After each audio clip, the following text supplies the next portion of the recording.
Hey, what's up, everybody? Michael Tucker here with the Real Estate Success Podcast. It's another week, and that means another great episode. Today, we have Daulton Albanese here. This conversation is going to be amazing. I can't wait to bring him on. Dalton went from being a pro basketball player to flipping houses.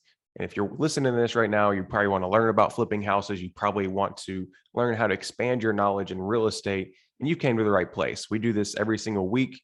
I did take a little hiatus to get my mind refocused, but we're back, and now we are going to be pushing these out every Tuesday for you guys.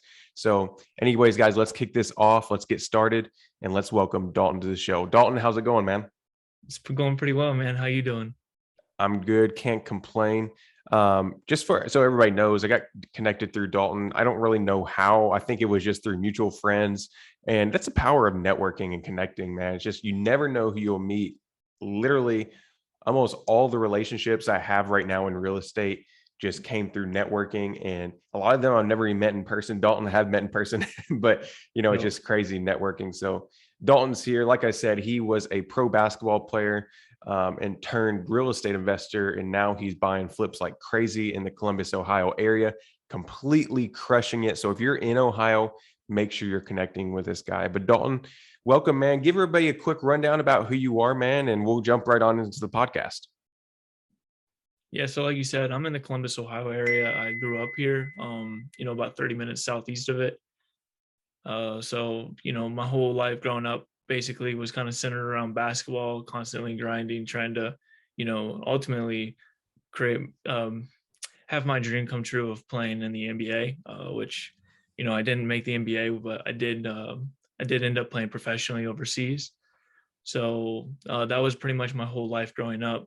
Went on, played in college, kind of had an unusual college career, bounced around a little bit, and then essentially didn't play basketball for a couple years and was back home kind of figuring out my life. And one of my friends basically we were in the gym shooting, and he was like, "You have too much talent to just be sitting here." So he talked me into like basically training again and going and playing in a pro combine, and went to the combine, played well, and ended up in Romania for a little bit, and then came back. That's when COVID hit, and then that's when I went full go into the real estate. When I graduated college, I came home, had no idea what I was going to do, and actually a family friend got me into real estate. So I started learning about real estate before I went and played professionally, but was still just a learning process. There's so many avenues and so many different things you can do with inside real estate that I just took basically a year and a half just to learn what real estate even was, because I didn't even know what taxes were going into it. So it was a completely different world for me. And yeah, I just basically self-taught, went to a bunch of different meetups, started connecting with the right people like you and different people around the Columbus area. And yeah, I mean, that's basically kind of how I got here. That's awesome, man. So give me a little rundown. Did like any of your family or anybody have like past real estate experience? Or are you like the first one in your family that's ever stepped foot into real estate? So my dad had previous real estate experience. Him and some of my friends' dads growing up, they actually like created a business together, and they were like flipping homes prior to the '08 market crash. So I still use my dad. I bring him along, let him walk through properties with me and stuff when he can. And yeah, so I still utilize him because he has a lot of knowledge within it too. That's awesome, man. Yeah, it's definitely, I feel like you probably would have an advantage. Anybody that's listening to this that may have been in sports in the past, maybe you are an athlete currently. I feel like athletes, and like I'm not putting off anybody else, but athletes specifically have a great advantage whenever it comes to entrepreneurship, business, real estate, because they know what it's like to compete. They know what it's like to put in the work to see the results. And so, how has this is just a personal question? How has your experience from sports kind of transferred over to real estate, and how much has that helped you as a person? Oh man, that's a loaded question. Basically, it taught me everything because basketball. It was one of those things where if you weren't working every single day, you weren't gonna do anything spectacular in any sport. If you're not grinding at it every single day for hours, you're not going to be a top prospect. You're not going to be, and I wasn't even a top prospect, but you're not going to have a chance to go play at the collegiate level at a high level. You're not going to have a chance to play professionally if you don't wake up and go get it every single day. So just starting at a young age, I mean, it was a lot of sacrifice. There'd be times where my friends were all hanging out on Friday and Saturday nights, or, going to the mall, doing whatever they were doing. And I was in a gym somewhere, just by myself, shooting, getting my rebounds, all that.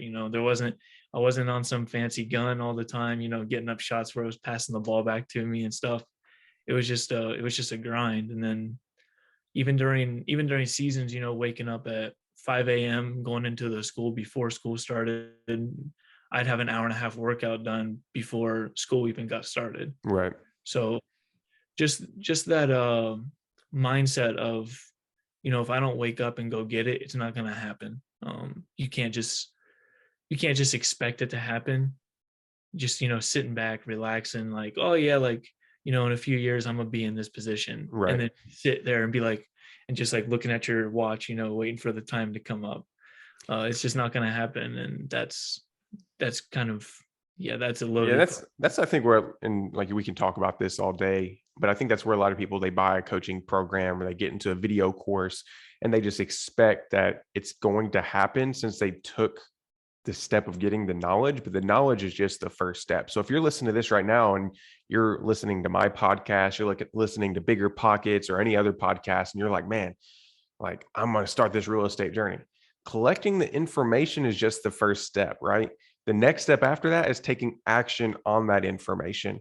And not only just taking one step outside of that information, is taking consistent steps every single day.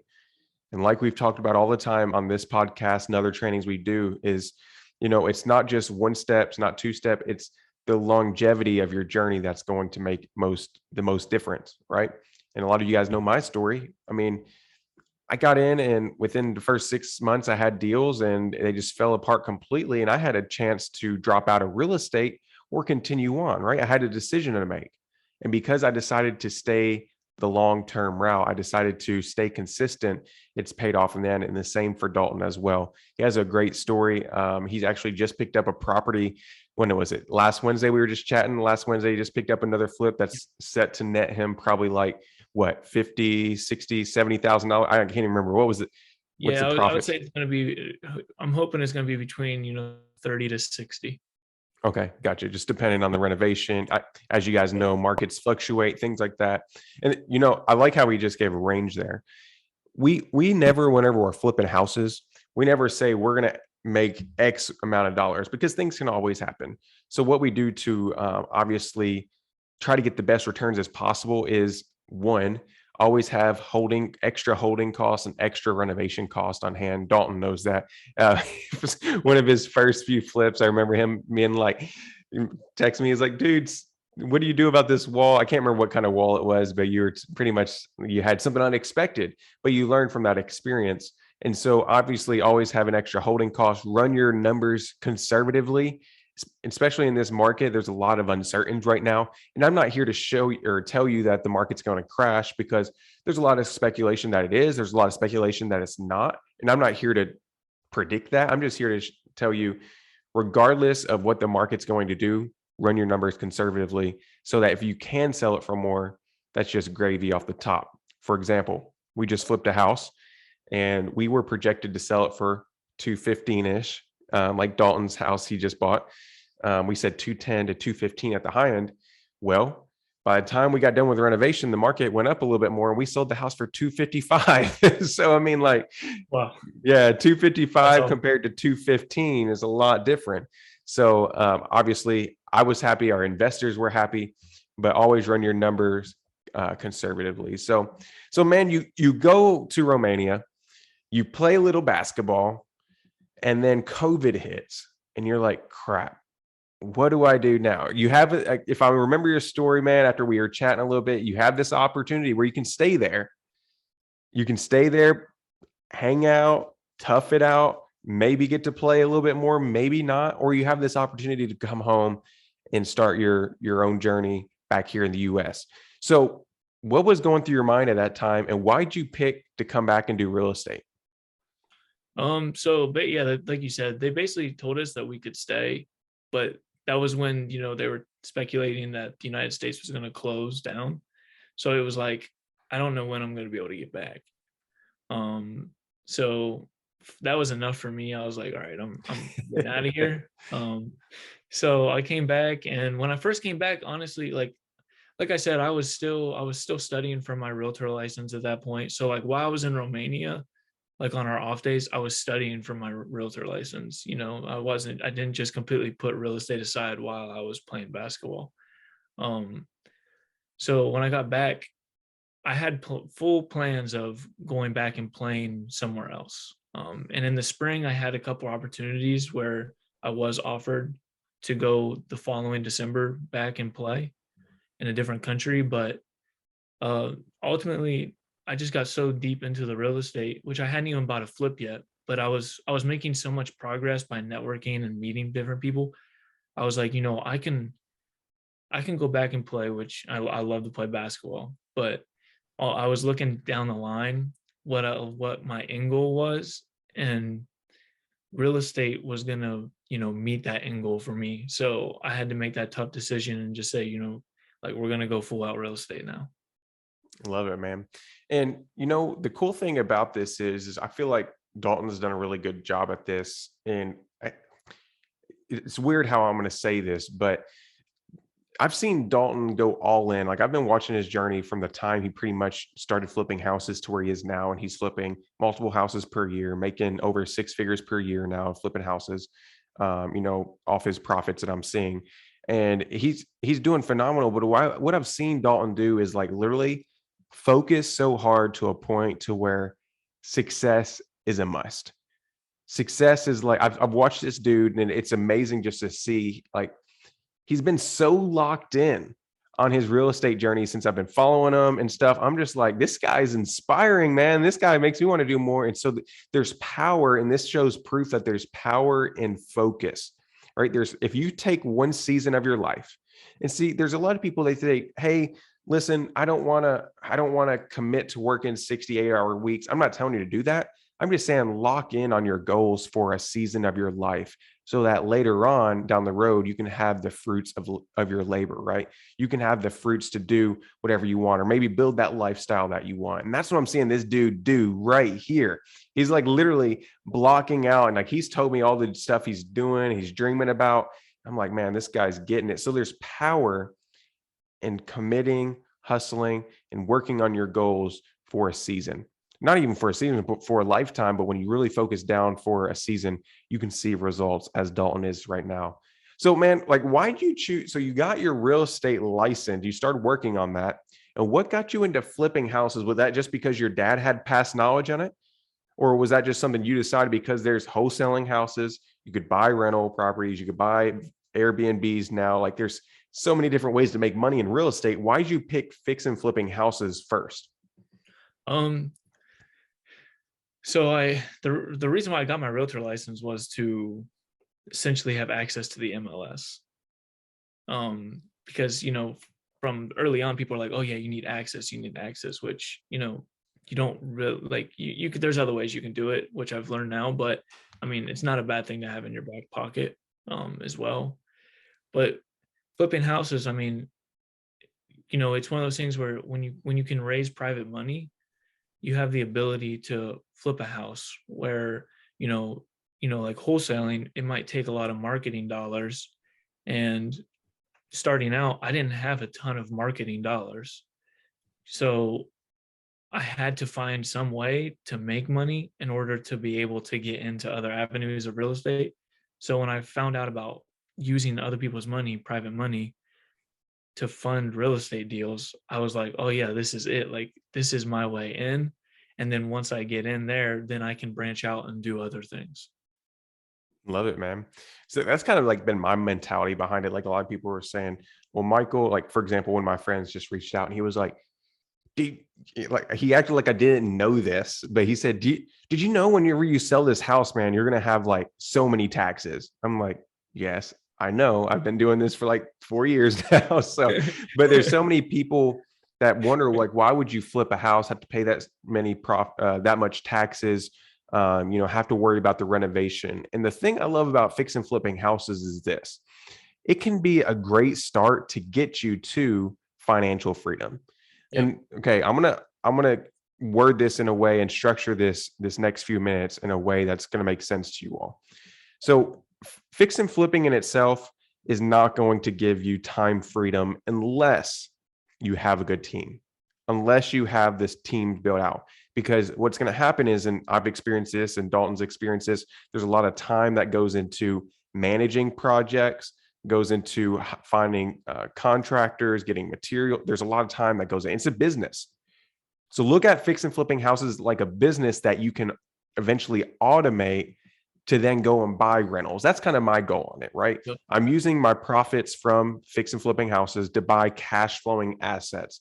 The same can be done with wholesaling. If you're wholesaling houses right now, go out there, use your wholesaling profits to buy cash flowing assets so that when you get enough to hit that financial freedom number that is on your mind, your heart. I don't know what that may be for you. Dalton, you may only need $2,000 to live a month.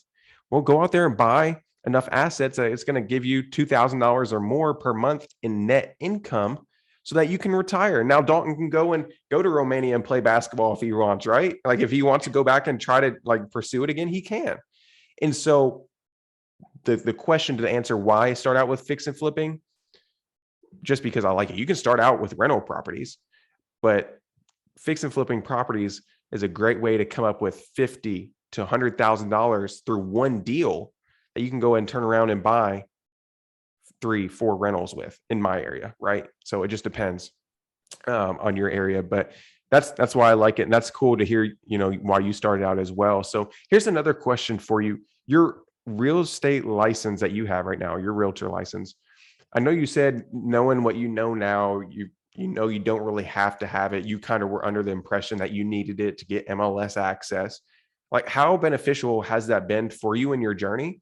And just give some people like perspective on why it may be good for them to get one. Because if you're listening to this right now, you don't have to have a real estate license to get into real estate. But Dalton, just give us a little bit, maybe some pros and cons to having your license right now for you. I would say one of the major pros is whenever you go into a house, it's always good if you only have one exit strategy. If that seller doesn't meet that exit strategy, if the numbers don't make sense, you have to walk away from that deal if that's the only exit strategy that you are going to do. Whereas when I have my realtor license, when I go meet with people, they might not want to sell their house for pennies on the dollar, but they still want to get rid of it. So I can give them an offer that I would buy the house, or I can say, or I can go to my MLS, run comps and say, okay, here's what houses that need some work in your area are selling for. I can be your realtor. We can sell it on the market. So it just creates another exit strategy for you. So that's definitely a positive. Another positive, obviously, is you get solid comps. When you run your comps on the MLS, you're going to get good ones as long as you run them right. I would say the negatives is obviously depending upon what brokerage you work for, you have monthly fees or yearly fees. Just totally depends on what brokerage. And also you have a yearly fee that you pay for me, it's like the Columbus Board of Realtors. So I have those yearly fees that I have to pay out, and it's not like $20, so they definitely get their money when they hit you with the fees. So Gotcha. Yeah, I mean, there's pros and cons to everything. Another pro that I saw as well, as soon as I got it and realized, like I said, I got my license so that I could have access. It wasn't like I was getting into real estate saying I'm gonna be a full-time realtor and then happen to fall upon fix and flips. It was kind of the opposite. But when I fix and flip a property, I can sell it myself, and then that way I save that commission. Makes sense. Instead of paying a different realtor the 3%. Well, I mean, it's 6 normally, but I save 3% on my side of things because I put my sign in the yard. Love it, man. Yeah, it's definitely pros and cons, but I feel like there's more pros than cons. When it comes to it, it's just obviously a preference for you. For everybody, it's going to be different. For me, I honestly don't have my real estate license. Should I probably? Yeah, I can. It's just for me, I have different priorities, right? I don't want to have to worry about listing houses. I hate paperwork, and I'm an organized person. I'm working on it. I'm going to get better, but I would rather just have someone else do all that for me, do all the showing, so I don't have to do nothing but fix and flip the house, and then they can worry about the marketing and everything else. So that's cool, man. Just to hear that how you're utilizing your license to make an extra source of income in your business. So right now, how many fix and flips you got going on at a time? Do you just do one, or do you do a couple at a time? Right now I have two. Okay. Yep. So Okay. we're Two at a finishing time. up one and just getting one started. Awesome, man. Well, it's cool. I want to know how you are finding these houses. Are they all like just from agent leads? Maybe people hear that you're an agent, or because I always like bringing people on, just hearing like, hey, how are you finding deals in today's market? Um, Most of mine come from Facebook groups. Just Wait, you, people you love. never told me this. Facebook groups? That's where you're getting them from too? Yeah, yeah. So I mean, like Facebook groups, because you got wholesalers on there or people who own the property and they want to sell them. That's how I just bought this last one. This guy bought it and wanted out of it, so turned right around and sold it. And I was like, okay, well, numbers make sense, so I'll take it from you. Um, and yeah, so I mean, mainly Facebook groups, which those are wholesalers on the Facebook group posting. So I've gotten a couple from wholesalers, one from a regular seller, one I got from a referral. Just posting, free marketing on social media is like, hey, I buy houses. Like, I'll pay you a referral fee if. So it sounds like most of yours is organic though. Like it's Yeah, been all organic. So guys, that's the power. Like if you are brand new to real estate, I do not recommend you pour hundreds of dollars into paid marketing like direct mail. Now you can. I'm not going to say don't, because we actually have a guy coming on in a couple weeks. I can't remember what day he's going to be on, but I have a friend named Tucker. He started using paid marketing and from the beginning, and he's crushing it. But if you don't have money, don't feel like you have to pour money into marketing, because people like Dalton, myself, we are finding plenty of properties organically, specifically like Facebook Marketplace, Facebook groups, wholesalers. There's many different ways you can find properties. And so if you have the cash, cool. It can be feasible and it can be done if done correctly.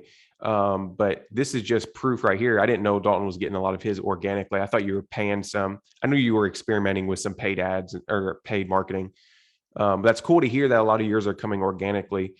The one thing that's bad about organic marketing is that it can kind of be unpredictable, right? But when you're starting out, it's okay, right? You have the time. Most of the times you have more time than money. So use all the organic strategies that we teach. So have you bought any rentals, man, or has it just all been fix and flip so far?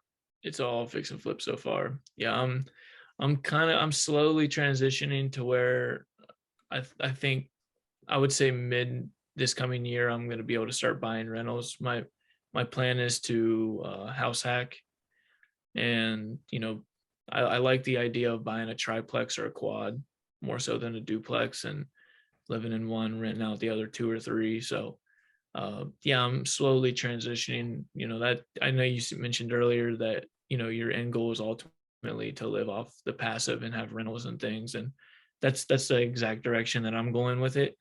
I'm just trying to build up my cash to where I can pay for those rentals, and eventually do a flip, do a couple I flips, got you. buy rental, things like that. Keep on having it roll like that. Yeah, definitely. And the cool thing about real estate is, and you probably hear this from other people as well, but I just want to state the fact here as well, is learn to build your business around your lifestyle, right? So if you like to travel a lot, cool. Let's build it around that. If you like working, cool. Build it around that. It's just everybody gets to build their own little systems, their own business. So don't be afraid just to hear that Dalton's doing it one way. through house hacking, and I'm doing it a completely different way, don't confuse our journeys here, right? Don't confuse that your journey needs to be like Dalton's or yours needs to be like mine. You get to create it the way you want to. And it's cool, man, to hear how you're going to jump into house hacking. I've always kind of wanted to fix a house up, live in it for a couple years, and then sell it, but I've never done it. But let me know how that goes. I'd be interested in hearing, the process behind your house hack. Absolutely. But yeah, man.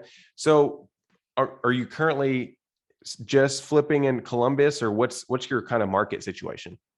I would say I'm in the Columbus area, but I'm expanding, it's basically central Ohio, Okay, 45 minutes out of Columbus in all directions. And, that's mainly where I'm focusing right now. cool. Yeah, and I like that. I've seen you start maybe looking at you flipping like smaller towns as well outside of Columbus. Okay. Yep. And that's what, like, a lot of people listening right now, if you're like in a big metro area, you're like maybe in Chicago, or you're in like Louisville, or you're in Nashville. A lot of these markets are really, really hot. What I suggested doing, a lot of people, and I think that we talked about this on another podcast a while back, but maybe start looking for deals like right outside those big metro areas. Like, start moving out of the city, because there's still great deals to be had out there. Still really great deals. I mean, I flip houses in a market that's like 30,000 people. So I mean, if I can do it here, you can definitely do it outside of a big city. But don't be afraid to market just 15, 20 miles outside of these big cities, because what's happening is a lot of families are realizing that, hey, the big cities have a lot of restrictions. I'd like to be out somewhere where I have more freedom, right? And COVID especially caused a lot of moving. So a lot of people are moving outside of the cities, and don't be afraid to look outside there, man. But kind of share with me a little bit about one thing, or guess I should say, one piece of advice you would give to a new fix and flipper, right? If you could go back and maybe even tell the old Dalton, like, hey, do this instead. What is one piece of advice that you would tell someone right now that's just beginning their fix and flip journey, and they're excited like you were when you got back from Romania? They want to crush it. What kind of advice would you give them, man? Um, I would just say really vet your contractors. You got to make sure, even if one person tells you, oh yeah, use them, go try to find 3 or 4 people that say, yeah, use them. Don't take one person's word for it, and definitely don't take their own word for it. Everyone can kind of talk their game when they need to talk their game. And yeah, I mean, for me, the biggest, I would say the biggest lesson so far for me is just finding good contractors, reliable contractors. That would be the biggest lesson so far. So that'd be my one piece of advice, is really vet your contractors and make sure you know what you're getting, and keep track of everything. Make, like, I know I do a decent job of keeping numbers on spreadsheets. Um, but I know some people that are like, oh yeah, I don't even know my numbers. And I'm like, no, like, you got to know your numbers, because that's when you end up in really, really bad situations where if a contract tells you one number and then they come back and they're like, oh, well, it's going to be this. And it's like, no, no, no, we already agreed to this price, and this is the price that we're doing. So definitely, it's just all coming contractors, just vetting them, keeping those numbers straight. Definitely, man. That's something that, I struggled with at the beginning as well. And I didn't really put any emphasis on it, was staying organized, tracking, right? So whether it's your finances, any of, like he was mentioning it, prioritize that, guys. It may take a little bit extra time. And, that's something that I've always hated. And I'm sure a lot of you all listening right now hate it as well, right? You hate taking the time to sit down, keep track of, light switches you bought, all these little things. But over time, it's going to really pay off and help you even save money on taxes when you can actually hand over something organized, something professional to your tax peeps. So yeah, man, definitely. And vet those contractors. It's always fun. We live in a world where there's a lot of uncertainty, a lot of trust being broken. So we want to make sure that we protect ourselves always when it comes to fixing and flipping houses. And you're going to run into a bad contractor no matter what. You're always going to, somebody's going to, bail on you or do something stupid. And it's part of the game. And something I've realized, and Dalton, you can vouch for this probably as well, is whenever I started fixing and flipping houses, I had a lot of heartache and a lot of hurt because I wasn't expecting some of the things I were, like bad contractors, like unexpected repairs that I needed to be doing. And that put a lot of weight on my heart and my mind for a long time, and a lot of hurt. But what I realized, and I would recommend for new flippers as well, is this: realize that things are going to happen. And this is in anything in life. For me, like, for example, my truck, I look at my truck, I bought it and it was a fairly good condition truck last year. And I was like, Michael, this truck, something's going to happen to it, right? Setting that expectation that I'm going to have flat tires, right? I'm going to have this. And so when the times come, I'm prepared and I know, hey, this is expected. It's part of the journey. So in your real estate journey, no things are going to go bad. No things are going to pop up that aren't expected, right? But know that it's going to be okay. Get back up on your feet. Just like Dalton had some bad contractors starting out. He had some things. 100%. He got back up and he kept going, and look where he's at now. Same with you. Just realize that in order to get to where you want in life, in order to get that fix and flip freedom that you want, you are going to have to stay consistent and realize that even though things may go wrong, it's all going to be okay. That's with anything in life. So Dalton, thanks for coming on, man. Let's share a little bit to everybody where they can find you at, like social media. And then also you have a book that I'd like everybody to pick up and read if you want to throw that in there as well. Okay. Yeah, for sure. So I'm on Instagram. It's just at Daulton Albanese. That's DAULTON, and then Albanese is ALBANESE. And I'm on Facebook as well. If you just search my name, those are the two main ones that I use. I have a Twitter, but you'll never see me tweeting. So yeah, same here. Yeah. So those are the two main ones. And then, I had, like you said, I have a book. It's called Don't Listen to Small Minds, and you can find that on Amazon. So the link is in my Instagram bio. Love it. Definitely. Guys, what I want you to do is, don't forget, we have a giveaway, and I want to remind you about this giveaway before we log off here. But first, go onto Dalton's IG and shoot him a message. Say, hey, I listened to the podcast, and just tell him how awesome he is, because he is awesome. So go on there, chat with him. He'll reply back. I'm going to make sure he replies back. Yeah, so go message him on Instagram, start networking. Guys, literally this connection right here could be something that helps, take your business off the ground, connecting with people like Dalton. So go message him. And Dalton, thanks so much for being on here. But secondly, just want to remind you guys that we are giving away 3 tickets to David Hughes and Katie Marie Hughes Simplified Investing Beach Bash, right? They're hosting a Beach Bash investing conference this January, at the end of January. I think it's maybe like the 28th or 29th. I can't remember the dates. I'm going to pull it up right here.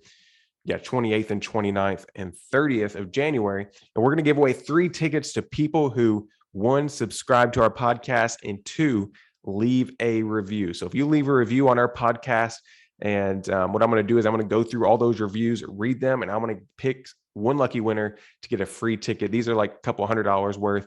You'll be able to network with me. Michael McDonald, who's been on this podcast, is going to be there. David and Katie Marie Hughes is going to be there. So many investors are going to be gathering in Sarasota, Florida. I almost forgot to mention that.